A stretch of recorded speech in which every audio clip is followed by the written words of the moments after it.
اب اس میں آپ کو گنواتا ہوں یہ امتحانات کڑے کون کون سے امتحان ہیں جن سے انسان گزرتا ہے، جس کا میں نے کہا ہے کامل مرقع ہے حضرت ابراہیم علیہ السلام کی شخصیت میں۔ سب سے پہلا انسان کا امتحان جو ہے اس کے عقل کا، شعور کا، اس کے فہم کا، اس کی فطرت کا، اس کی جبلت کا، وہ کیا ہے؟ اس دنیا میں آنکھیں کھولنے کے بعد اللہ تعالی پر ایمان لاتا ہے یا نہیں؟ اللہ کو پہچانتا ہے کہ نہیں؟ میرا خالق کون؟ میرا مالک کون؟ میرا پیدا کرنے والا کون؟ کون میرا محبوب ہے؟ کون میرا مقصود ہے؟ کون میرا مطلوب ہے؟ کون میرا حاکم ہے؟ کون میرا آقا ہے؟ کون ہے قانون دینے والا؟ کون ہے ہدایت دینے والا؟ یہ پہچان لینا عقل و فطرت کا پہلا امتحان ہے جس سے انسان، اور ظاہر بات یہ امتحان جتنا کسی ماحول میں گمراہی، شرک، کفر کے تہ برتہ اندھیرے ہوں گے اتنا ہی امتحان سخت ہوگا۔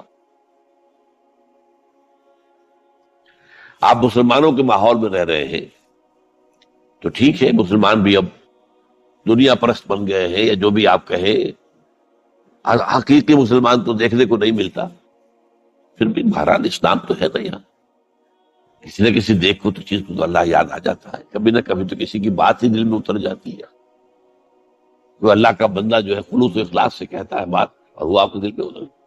آپ ایسے معاشرے کا تصور کیجیے جہاں صرف ہدایت ہے ہی نہیں، کفر ہی کفر ہے، شرک ہی شرک ہے، باطل ہی باطل ہے، اس میں ایک شخص آنکھ کھولے اور پھر وہاں وہ خالق حقیقی کو پہچان لے، یہ ہے سب سے بڑی کامیابی۔ آپ کو معلوم ہے قرآن مجید میں سورہ انعام میں پورا قصہ بیان ہوا ہے، جس ماحول میں کہ حضرت ابراہیم نے آنکھ کھولی ہے وہ ماحول کون سا ہے؟ ہر طرح کا شرک وہاں پر انتہائی درجے میں موجود، سورج اور چاند اور ستاروں کی پرستش، بتوں کی پرستش، اور سیاسی شرک۔ بادشاہ کہتا تھا میں خدا ہوں، نمرود جو دعویٰ تھا فرعون کا وہی اس کا تھا،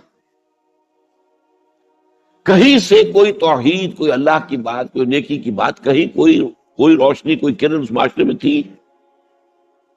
اس معاشرے میں خالص اللہ نے جو فطرت سلیم عطا کی تھی اور جو عقل سلیم عطا کیا تھا اس کی روشنی میں سفر کرتے ہوئے ان تمام معبودوں کا انکار کر کے انی وجہت وجہی للذی فطر السماوات والارض حنیفا وانا من المشرکین، میں تمہارے ان معبودوں کو نہیں مانتا، میں ان کی نفی کرتا ہوں، ان سب کا باغی ہوں، یہ سب گمراہی ہے، میں نے اپنا رخ کر لیا ہے ہر طرف سے یکسو ہو کر اس ہستی کی طرف جو آسمان اور زمین کی خالق ہے، سورج کا بنانے والا۔ میں سورج کو نہیں پوچھتا، سورج کے بنانے والے کو پوچھتا ہوں۔ میں چاند کا پجاری نہیں ہوں، چاند کے خالق کا پجاری۔ یہ ستاروں کا میں پجاری نہیں ہوں، ستاروں کے پیدا کرنے والوں کا، مالک کا میں پجاری ہوں، کائنات کا نہیں ہوں، کائنات کے خالق کا۔ انی وجہت وجہی للذی فطر السماوات والارض حنیفا وما انا من المشرکین۔ یہ پہلا امتحان ہے۔ دیکھیے اپنے اوپر قیاس نہ کیجیے، آپ جو اللہ نے پیدا کیا مسلمانوں کے گھر میں، آپ کے ایک کان میں پیدا ہوتے ہی اذان کہہ دی گئی، دوسرے میں اقامت کہہ دی گئی، آخر کہیں نہ کہیں تو کوئی اثر اس کا ہوتا ہوگا نا، تبھی تو، ورنہ یہ بے مقصد تو کام نہیں ہے، حضور سے مسنون ہے یہ۔ کیا پتا ہمارے تحت الشعور کی کون سی ٹیپ جو ہے وہ اس وقت چل رہی ہو اور اس کے اوپر جو ہے یہ نقش ہو گئے، کچھ نہیں کہہ سکتے۔ لیکن مہاجر کچھ بھی نہیں، کفر ہی کفر، سیاسی شرک، مذہبی شرک، ستارہ پرستی کا شرک، بت پرستی کا شرک. اس میں ایک نوجوان سلیم الفطرت نوجوان، اس نے ان تمام سے رخ موڑ کر ایک اللہ کی ہستی کی طرف. اب آپ سوچئے دوسرا امتحان آتا ہے. حق پہنچ تو گئے، حق پر کھڑے رہنا آسان نہیں.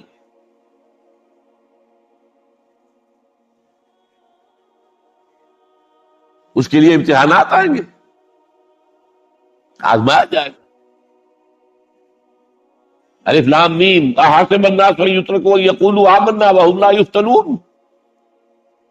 وَلَقَدْ فَتَنَّا الَّذِينَ مِنْ قَبْلِهِمْ فَلَيَعْلَمَنَّ اللَّهُ الَّذِينَ صَدَقُوا وَلَيَعْلَمَنَّ الْكَاذِبِينَ. ہم تو آسماتے ہیں، پھر تم نے کہہ تو دیا ربی اللہ. اچھا آپ دیکھتے ہیں، تمہیں جانچیں گے، پرکھیں گے، امتحان دیں گے تمہارا. وہ امتحان کیا تھا؟ اسی کو کہا رسول حامیم سجدم ان الذین قالوا ربنا اللہ ثم استقاموا. بے شک وہ لوگ جنہوں نے کہا ہمارا رب اللہ ہے اور پھر جم گئے. یہ جم جانا جو ہے اس استقامت میں قیامت مثبت ہے. سب سے پہلے گھر میں جنگ ہوئی. باپ کہتا ہے ابراہیم کیا اراغب انت عن آلہتی یا ابراہیم، اے ابراہیم یہ کیا تم میرے آلہہ، میرے جو معبود ہیں ان سے تم نے روگردانی کر دی ہے. اور ابراہیم سمجھا رہے ہیں یا ابت ابا جان انی قد جانی من العلم ما لم یاتک فاتبعنی اہدک صراطا سویا. ابا جان میرے پاس وہ علم آیا ہے جو آپ کے پاس نہیں آیا. مجھے اللہ نے وحی کے ذریعے سے ہدایت کاملہ عطا کر دی ہے، تو آپ کو میری پیروی کرنی پڑے گی. دیکھیے بات الٹی ہو رہی ہے. وہ باپ ہے، تم بیٹے ہو. وہ کہہ سکتا ہے میں نے اپنے یہ بال دودھ پہ سفید کیے، تم کل کے بچے آج تم مجھ سے مانگ رہے ہو، مطالبہ کر رہے ہو. دلیل پہلے دے دی ہے. یا ابت انی قد جانی من العلم ما لم یاتک. وہ علم کا وہ شعبہ آپ کے پاس ہے ہی نہیں جو اللہ نے مجھے وحی کے ذریعے سے دے دیا. یاد آپ کو میری پیروی کرنی ہوگی. یا ابت لا تعبد الشیطان. ابا جان دیکھیں شیطان کی پیروی نہ کیجیے. انہ کان للرحمن عصیا. وہ تو رحمان کا بڑا گنہگار تھا، سرکش تھا، باغی تھا. یا ابت انی اخاف ان یمسک عذاب من الرحمن فتکون للشیطان ولیا. ابا جان مجھے بڑا اندیشہ ہے کہ آپ کہیں اللہ کی نگاہ میں شیطان کے ساتھیوں میں شمار نہ ہو جائیں اور پھر آپ پر اللہ کا عذاب نہ آ جائے. لیکن جواب کیا دیا باپ نے؟ اراغب انت عن آلہتی یا ابراہیم لئن لم تنتہ لارجمنک واہجرنی ملیا.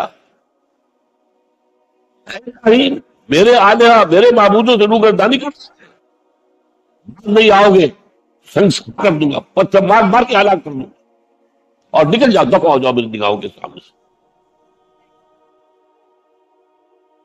وہ فطرت سلیمہ کا حامل نوجوان کیا کہتا ہے؟ قال سلام علیک. اچھا ابا جان آپ پر سلام دے. میں قال سلام علیک، میں جاتا ہوں، گھر چھپے جا رہا ہوں،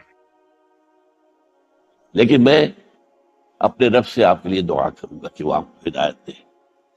وہ مجھ پر بڑا مہربان ہے، مجھے امید ہے کہ وہ میری اس دعا کو رد نہیں کرے. اب اس سے ذرا آگے بات بڑھی. ابراہیم سوچتے ہیں کہ ان لوگوں کے اوپر تیشہ زوردار مارنا ہوگا، یہ جاگنے کو تیار نہیں ہے. میں ان سے کہتا ہوں تو ہاں کہتے ہیں ہاں ٹھیک تو کہہ رہے ہو تم، لیکن نہیں بھائی یہ ہمارے آبا و اجداد کا دین ہے، اس پہ چلے آ رہے ہیں، کیسے چھوڑ دیں ہم؟ بات تو تمہاری ٹھیک لگتی ہے ابراہیم، بات تو صحیح کر رہے ہو، لیکن سورہ عنکبوت میں فرمایا مودۃ بینکم فی الحیات الدنیا. حضرت ابراہیم نے کہا تم اپنے دنیا کی زندگی کی محبتوں کی وجہ سے جھگڑے ہوئے،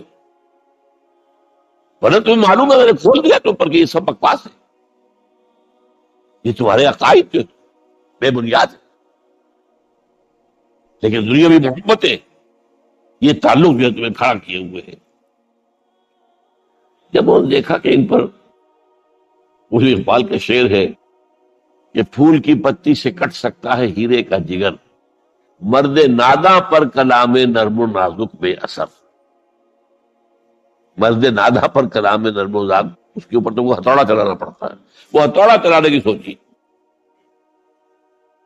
ان کا کوئی تہوار آ رہا تھا جس میں جا کے باہر میدان میں جا کے کوئی پوجا کرنی تھی کسی خاص ستارے کی، اور پورا شہر خالی ہو جانا تھا۔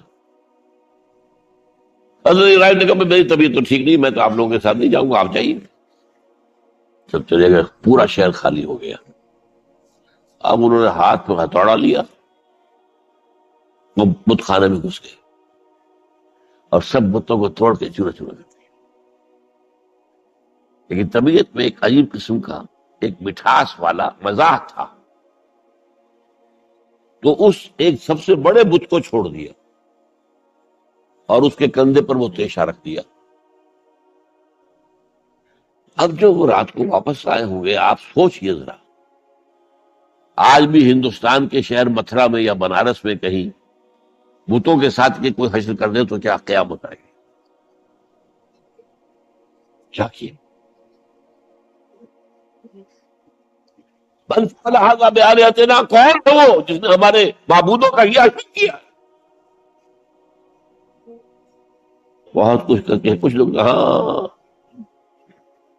ہم سنتے تھے ایک نوجوان جو ہے وہ کوئی ان کا ذکر کیا کرتا تھا ان بتوں کا کہ ان میں کچھ نہیں ہے، کچھ نہیں ہے، ان باغیانہ خیالات کا اظہار کیا کرتا تھا وہ ابراہیم۔ بلاؤ، حاضر کیا، یا ابراہیم آنت فعل، کیا تم نے کیا؟ تو مجھ سے کیا پوچھتے، اس بڑے بت سے پوچھو، اس سے پوچھو، بھائی سارے ٹوٹے ہوئے، یہ سالم کھڑا ہے۔ اور نمبر دو، جسے کہتے ہیں پولیس کی اصطلاح میں آلہ واردات، قتل کیا تھا تو کس چیز سے کیا تھا وہ بھی برآمد ہو گیا، وہ چھری بھی مل گئی ہے، اس پر خون کے دھبے بھی ہیں، اور آج تو آپ کو معلوم ہے کہ خون کے قطرے سے بھی پتہ چل جاتا ہے کہ کس کا خون تھا، جینیٹکس کے ذریعے سے۔ اس نے کیا ہوگا کہ ابراہیم عقل کے ناخن لو، ان سے پوچھے، یہ بات کرتے کوئی اف لکم، تو میں تم پر، تم پوچھتے ہو ان کو جو بات تک نہیں کر سکتے، جو اپنا دفاع نہیں کر سکتے، جو اپنے آپ کو بچا نہیں سکتے۔ ایک عام انسان بھی دفاع کرتا ہے اپنا۔ فَرَجَعُوا إِلَىٰ أَنفُسِهِمْ، اب انہوں نے اپنے اندر دلوں کی طرف دھیان کر کے سوچا، واقعی ابراہیم صحیح کہتا، لیکن پھر لوٹے، پھر وہ عصبیت، پھر وہ آباء و اجداد کے ساتھ تعلق، پھر وہ معاشرتی نظام۔ انہوں نے کہا بس اس کو قتل کرو، اس کو ختم کر دو۔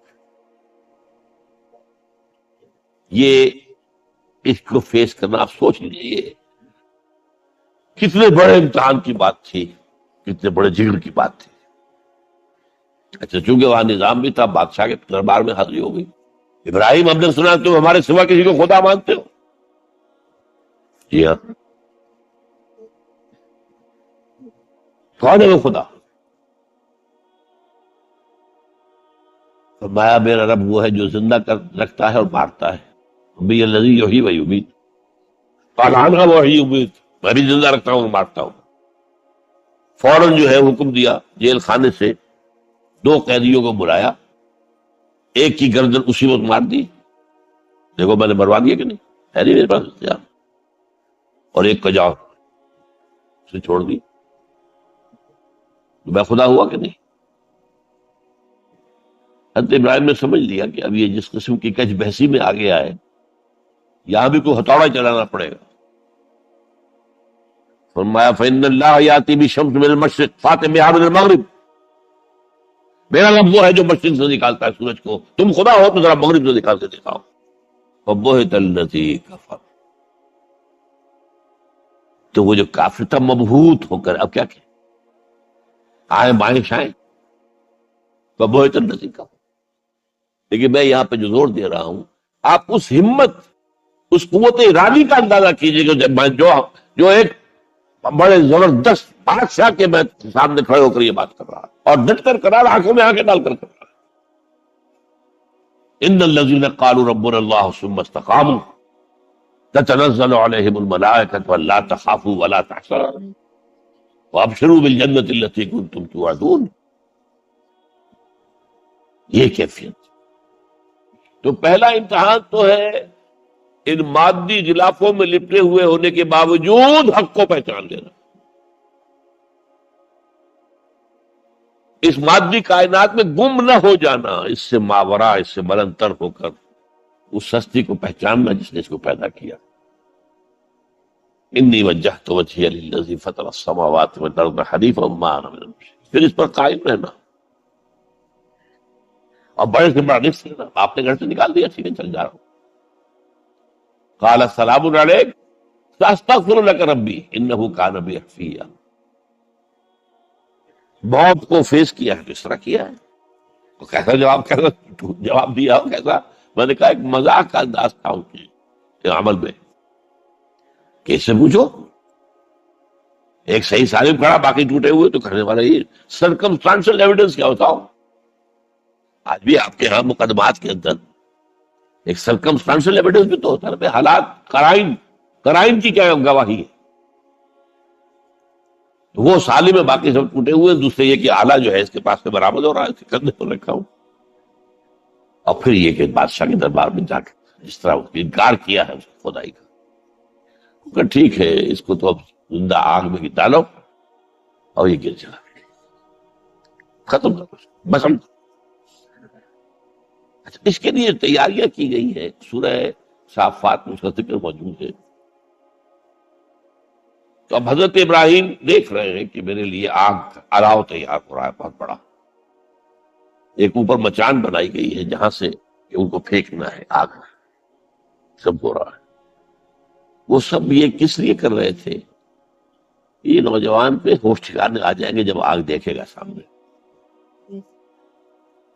ابھی تو کوئی آیا نہیں نا امتحان اس پر. اسی لیے قرآن میں آیا ہے کہ ہم نے ان کو ناکام کر دیا جنہوں نے کہ یہ آزمائش ڈالی تھی. حضرت ابراہیم کود گئے. اقبال کہتا ہے بے خطر کود پڑا آتش نمرود میں عشق، عقل ہے محو تماشائے لبے بام ابھی. دیکھیے یہ دو عقلیں ہیں، یہ سمجھ لیجیے. ایک عقل وہ ہے جو پہچان لے، ایک عقل وہ ہے جو آگے چلنے سے روکے. دیکھو بات ٹھیک نہیں، تمہارا کہاں کیا کر رہے ہو، اپنی جان سے کھیل رہے ہو، جان سے چلے جاؤ گے. تو عقل جو ہے ایک معنی میں وہ حقیقت کو پہچاننے میں مددگار ہے، اگرچہ منزل تک نہیں پہنچا سکتی. گزر جا عقل سے آگے کہ یہ نور چراغ راہ ہے منزل نہیں ہے. پاس چراغ رکھا تو روشنی تو ہو جائے گی نا، کچھ نہ کچھ دکھا دے گی. بس یہ چراغ راہ ہے، یہ آخری منزل تک عقل نہیں پہچان سکتی. یہ تو فطرت انسانی ہے، قلب ہے، روح انسانی ہے، وہ پہچانتی ہے. اور عقل گو آستان سے دور نہیں، اس کی قسمت میں پر حضور نہیں، حاضری نہیں ہوتی وہاں. اللہ تک پہنچانے والی شے عشق ہے، اللہ کی محبت. آگے چلنے سے تو عقل روک. عقل کا لفظ جو ہے وہ اس سے پہلے یقیناً کئی مرتبہ میں نے یہاں پہ بیان کیا ہوگا. عقل کے معنی ہے روکنے والے. یہ جو سعودیز جو ہے وہ اپنے سروں کے اوپر ایک باندھتے ہیں، کوئی سنہری رنگ کا ہوتا ہے، کچھ ہوتا ہے اس رومال کے اوپر. اس کو اقال کہتے ہیں، اقال. یہ ان کی پرانی بدویانہ، جب ان کو کھانے پینے کو بھی نہیں ملتا تھا، بھوکے پیاسے ننگے پاؤں ننگے بدن رہتے تھے، اس وقت ایک رواج ہے. ان کی ساری زندگی جو ہے گھومتی تھی اونٹ کے گرد. اونٹی کا گوشت کھا لینا ہے، اونٹی کا دودھ پی لینا ہے، اونٹ کے اوپر سواری کر لینی ہے، اونٹ کی کھال سے جو ہے وہ خیمے بنا لینے ہیں، اونٹ کے بالوں سے اپنے لیے کوئی کمبل بنا. اونٹ ہی اونٹ تھا. جیسے ہمارے یہاں پنجاب میں جس علاقے کو کہا جاتا ہے جو جانگلی علاقہ، وہ بھینس ہی بھینس تھی، بھینس کا کلچر تھا وہاں. بھینس کا دودھ پی لیا، بھینس کے مکھن سے کھا لیا، لسی سے نہا لیے، اور یہ ساری چیزیں جو ہے بھینس کا گوشت کھا لیا.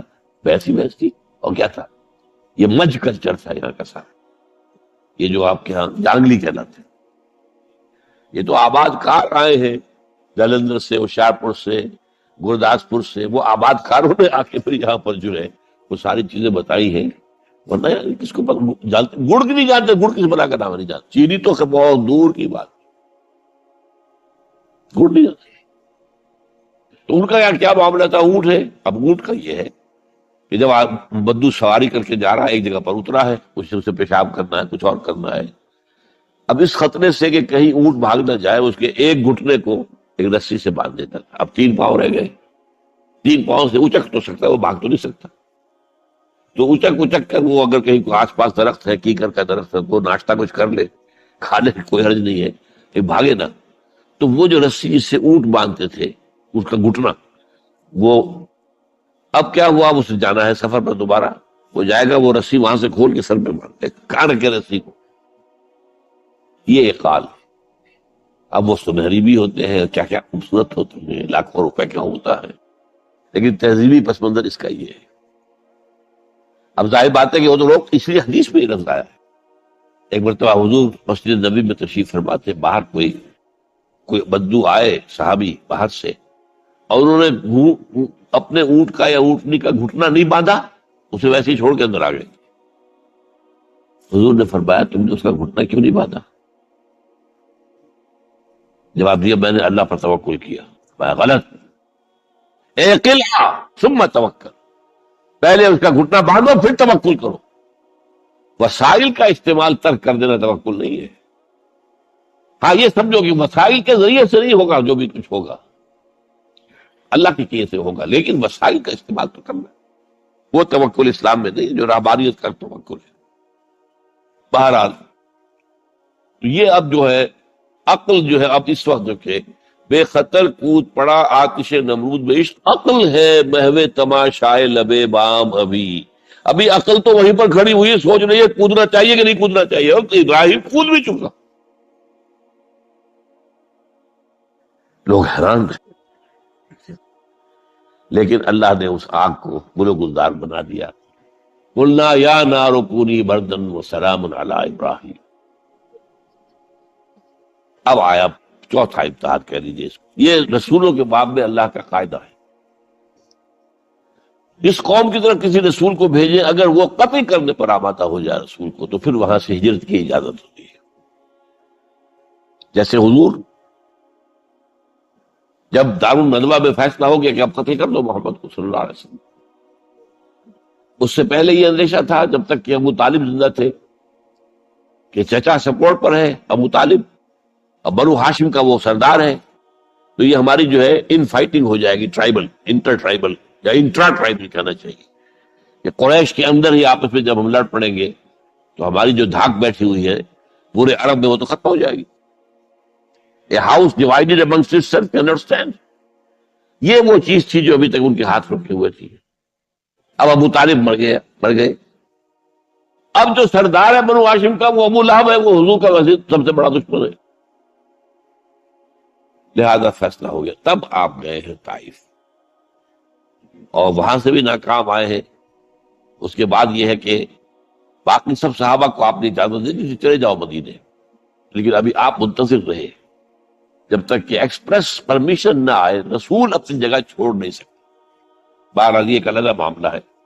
اس میں تھوڑی سی خطا ہو گئی تھی حضرت یونس علیہ السلام کے ساتھ، کہ وہ اپنی قوم کے اس رویے سے دل برداشتہ ہو کر غصے کے اندر بھرے ہوئے یہ ماننے والے نہیں ناہنجار لوگ چھوڑ کر چلے گئے، اگرچہ اللہ کی اجازت ابھی نہیں آئی. یہی وجہ ہے اللہ نے انہیں سزا دی. مچھلی کے پیٹ میں رہے، وہاں وہ استغفار کرتے رہے، لا الہ الا انت سبحانک انی کنت من الظالمین. پھر اس ویل مچھلی نے اگل دیا ان کو، اور ساحل کے اوپر رہے. اس کا پورا ذکر ہے قرآن مجید میں.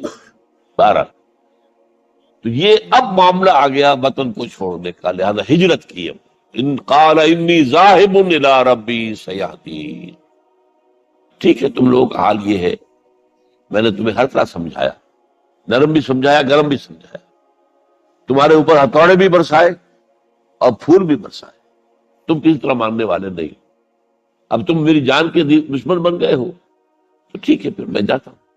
انی ذاہب اللہ ربی سیہدین، رب ہب لی من الصالحین۔ ایک دعا اور نکل آئی اس وقت سے، اے اللہ مجھے صالح اولاد عطا فرما۔ 80 برس سے تجاوز ہو چکی تھی عمر،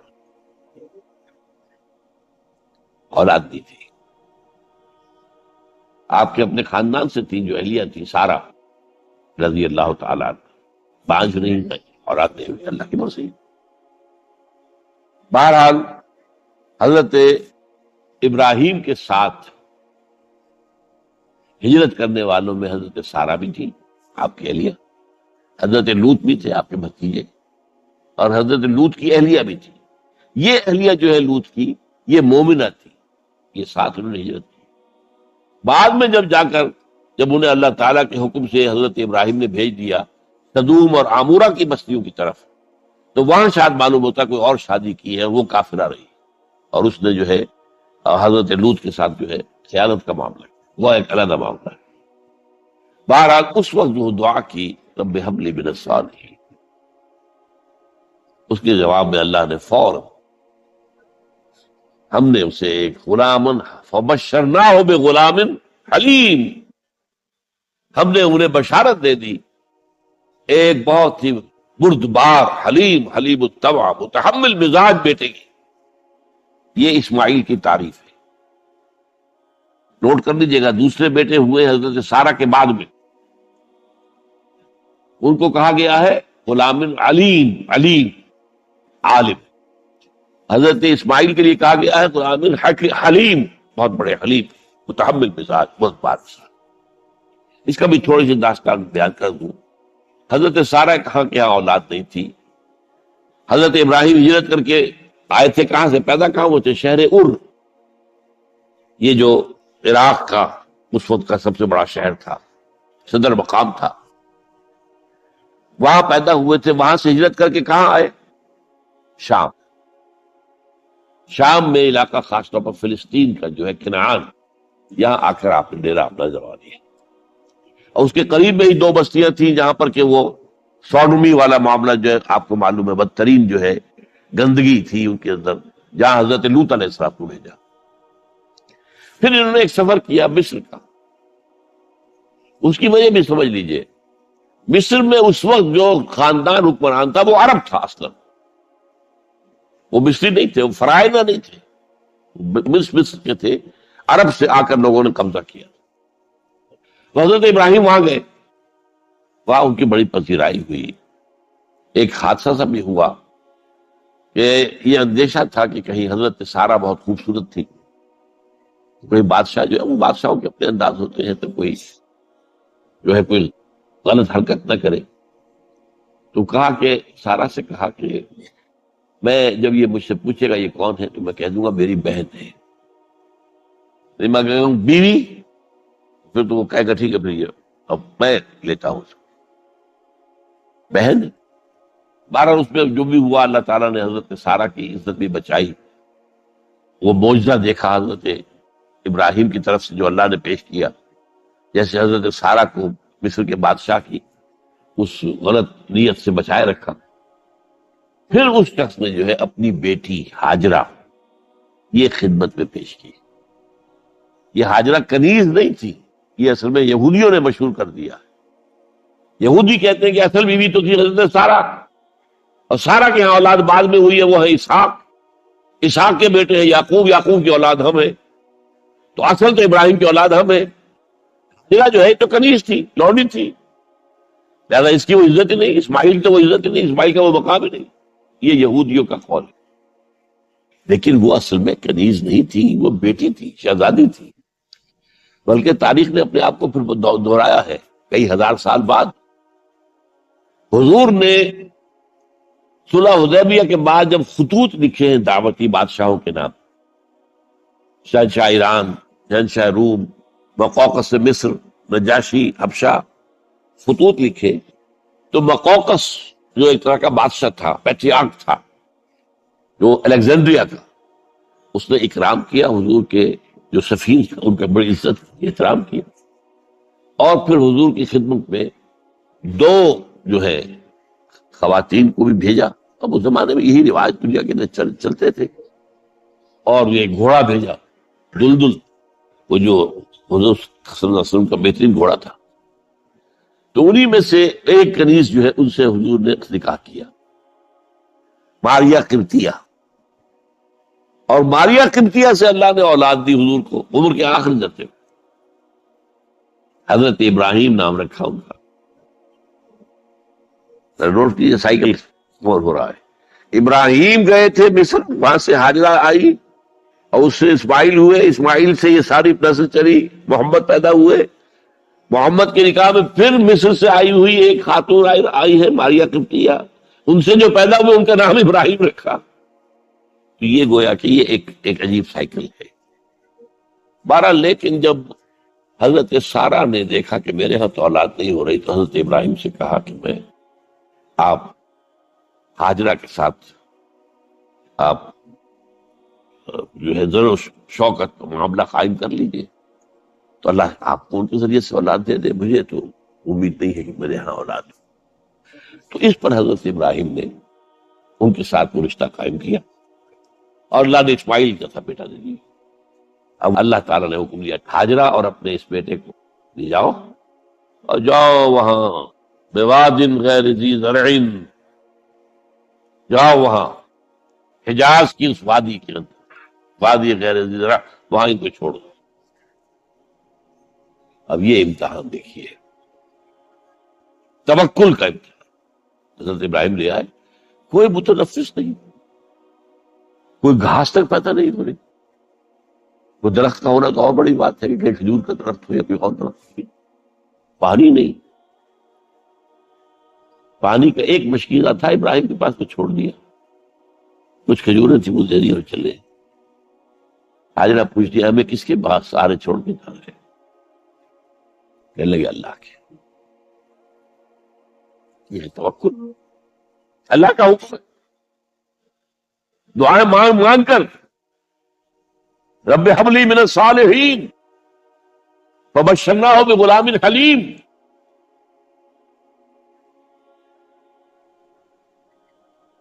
اب وہ بچہ آتے رہتے تھے، چکر لگاتے تھے.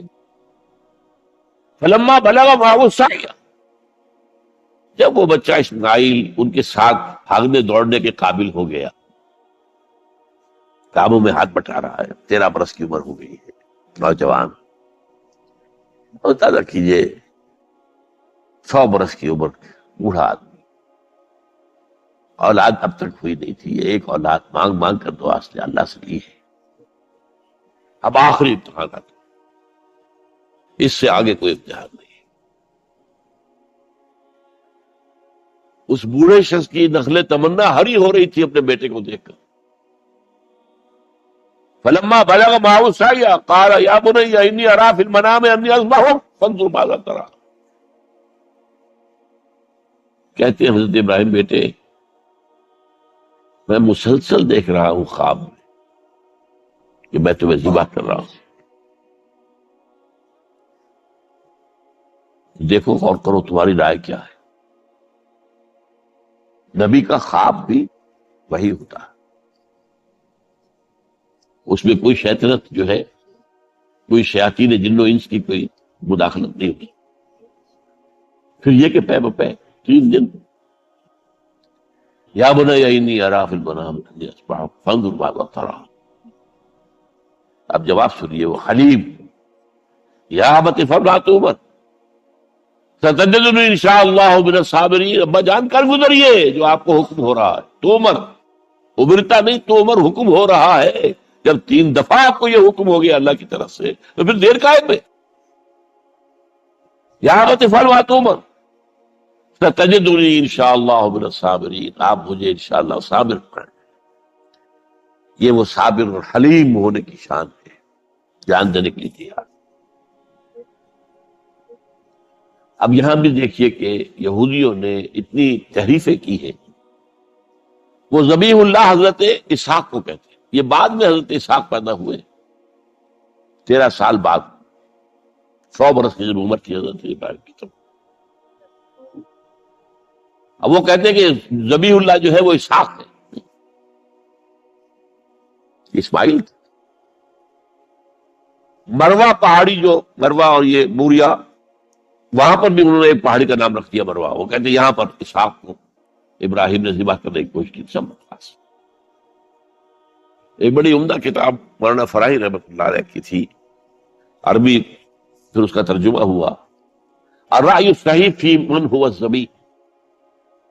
عربی میں کتاب تھی کہ ذبیح کون تھا، اسماعیل یا اسحاق، اس کے بارے میں صحیح رائے کیا ہے، یہ اس کتاب کا موضوع. تو انہوں نے تورات کے حوالے سے ثابت کیا ہے. اصل میں ہوتا کیا ہے، چور لاکھ چیزیں چھپا بھی جائے اپنی تو کہیں نہ کہیں کلو چھوڑ جاتا ہے. آخر تفتیش ہوتی ہے، پولیس والے بھی جانتے ہیں کہیں نہ کہیں سے کوئی نہ کوئی کلو جو ہے، اب ساری چیزوں کو سمیٹنا مشکل ہوتا ہے اس کے لیے. تو اس کے اندر وہاں کلو موجود ہے، اسحاق اس کے اندر، تورات کے اندر، جس سے ثابت ہوتا ہے. انہوں نے ثابت کیا. الرأی الصحیح فی من هو الذبیح، اس کا میں نے ترجمہ شائع کیا تھا جب میں نے ابتدا کی ہے لاہور میں آ کر اپنے کام کی 1965 میں. تو دارالاشاعت اسلامیہ میں نے قائم کیا تھا اپنا ایک دارالاشاعت پبلشنگ ہاؤس، اس سے وہ کتاب شائع کی تھی. اب بھی وہ چھپتی ہے، اب وہ اور پبلشر ہیں ان کے، وہ چھاپ رہے ہیں. 12 تو حضرت اسماعیل جو ہے وہ ذبیح اللہ، اللہ نے جب لٹا لیا، فلما اسلما وتلہ للجبین. اب یہاں پر ذرا نوٹ کیجئے، اسلما، جب دونوں نے اسلام کا مظاہرہ کیا، وہ جو میں نے کہا تسلیم، سر تسلیم خم ہے جو مزاج یار میں آئے. بوڑھا باپ چھری لے کر تیار ہو گیا ہے، جوان بیٹا گردن ڈال کر بس صرف ایک احتیاط کی ہے کہ پیشانی کے بل لٹایا ہے تاکہ چہرہ صاف نہ رہے. چھری چلاتے ہوئے چہرہ اوندا بولتا اللہ للجبین، پیشانی کے بل انہوں نے لٹا دیا اور پھر چھری چلائی. لیکن اللہ نے پکار کر کہا یا ابراہیم قد صدقت الرؤیا انا کذلک نجزی المحسنین. اے ابراہیم بس تم نے اپنا خواب پورا کر. میں نے آج سے بہت پہلے مضمون لکھا تھا اس پر، میں نے کہا تھا جس کا امتحان لیا جا رہا تھا وہ فیل نہیں ہوا، ممتحن کو مشق کرنی پڑی، اللہ کو بس ان ھذا لہو البلاء المبین. ابراہیم واقعی اندر یہ بہت بڑی آزمائش تھی، اس میں تم پورے اتر گئے. یہ میں نے آپ کے سامنے زندگی کا جو پورا ایک نقشہ ہے ابراہیم کا، ہر قدم پر امتحان، ہر قدم پر امتحان، ایک سے ایک کڑا امتحان، ایک سے ایک بڑا امتحان، اور آخری امتحان یہ تھا ان ھذا لہو البلاء المبین. جب ممتحن یہ کہتے بھائی بات تو بہت پرچہ واقعی میں نے بہت مشکل سیٹ کیا تھا، کمال ہے تم نے بہت عمدہ حل کیا، تو اس سے بڑی شاباش کیا ہوگی. لیکن اس کے ساتھ یہ ہے کہ اب اگلا موضوع آ رہا ہے میرا، جہاں تک تو معاملہ آ گیا، یہ قربانی جو ہے اس کو پھر ہمیشہ کے لیے اب سنت ابراہیم کے طور پر جا باقی رکھا گیا. این اس وقت جنت سے ایک میڑا ان کی جگہ آ گیا. حضرت اسماعیل کو کوئی قدر نہیں پہنچی، کبھی بھی نہیں، میڑا ذبح ہو گیا. اور وہ قربانی ہے جو آج پوری دنیا میں اس وقت سے لے کر ترکنا علیہ فی الآخرین، ہم نے اس کی یہ یاد ہے. یہ قربانیاں جو آپ دیں گے یہ کیا ہے؟ حضور سے پوچھا گیا ما هذه الاضاحی یا رسول اللہ، اللہ کے رسول یہ اضاحی کیا ہے، یہ کیا ہے، یہ جو ہم قربانیاں دیتے ہیں کیا ہے؟ قال سنت ابیکم ابراہیم، یہ تمہارے باپ ابراہیم کی سنت ہے. اس کو زندہ رکھا اللہ نے. ان کی اس امتحان کی کامیابی کو اس کا جشن منایا جا رہا ہے. ہر سال لاکھوں کا کروڑوں جانور جو ہے اللہ کے نام پر ذبح ہو رہے ہیں. یہ وہ اسماعیل کی قربانی کا جو ہے یہ جشن ہے جو منایا جا رہا ہے.